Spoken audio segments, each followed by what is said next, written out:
everyone, Kristen Morrison here with the Lisa Mullins team at Properties.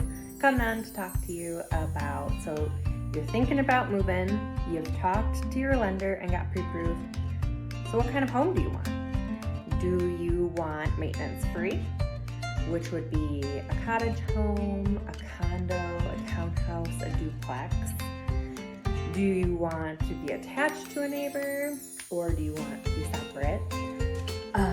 Do you want just a single family home, and then do you want it in a subdivision, which could incur HOAs, or are you looking for acreage?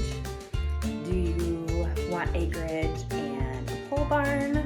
Do you want multi-family, where you can have either a relative that's living with you and has their own separate space, or you want to generate income, so live in like one side of a duplex and rent out the other?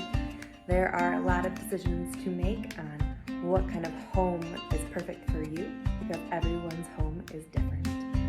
So let's discuss further. Feel free to reach out to me. Have a great day, guys.